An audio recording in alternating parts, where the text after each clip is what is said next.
అంతఃపురం లోపలికి ఎవ్వరూ రాకుండా శేషుణ్ణి కాపలా పెట్టాడు. ఆయన కాపలా కాస్తున్నాడు. వాయుదేవుడు వచ్చాడు. స్వామితో నేను ఒక్కసారి సంభాషించాలి, అంతఃపురం లోపలికి ప్రవేశిస్తానన్నాడు. ఈ సమయంలో నేను పంపను. శేషుడు గర్వంతో ఒక మాట అన్నాడు. జ్ఞానములో కాని, బలములో కాని, వైరాగ్యంలో కాని నాతో సమానమైనటువంటి విష్ణు భక్తులు లేరు. స్వామి ఎవరి మీద పడుకుంటారో తెలుసా? నన్ను పరుపు చేసుకుని పడుకుంటారు. అటువంటి వాణ్ణి నన్ను కాదని నువ్వు లోపలికెడతావా? ఈ మాటలు అమ్మవారి చెవిన పడ్డాయి. అబ్బో స్వామి, శృతి మించి రాగాన పడింది. ఎవరి అహంకారాలు వాళ్ళు బయట పెట్టుకుంటున్నారు. బల ప్రదర్శన చేసి ఎవరు గొప్పవారో నిర్ణయించుకోండి, మాటలెందుకు అన్నారు పరమాత్మ. నువ్వెళ్ళి ఆ పర్వతాన్ని గట్టిగా చుట్టుకో.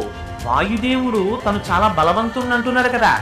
వాయుదేవుడు ఆ పర్వతాన్ని చింపుతాడు దూరంగా. నేను కాదు నిర్ణయించవలసినది, దేవతలందరూ చూస్తారు, ఋషులందరూ చూస్తారు. ఆ పావు చుట్టుకుని పడుకున్నటువంటి పర్వతాన్ని తన చిటికిన వేలి గోటితో కొట్టారు. అది ఎక్కడికి వెళ్ళిపోయింది?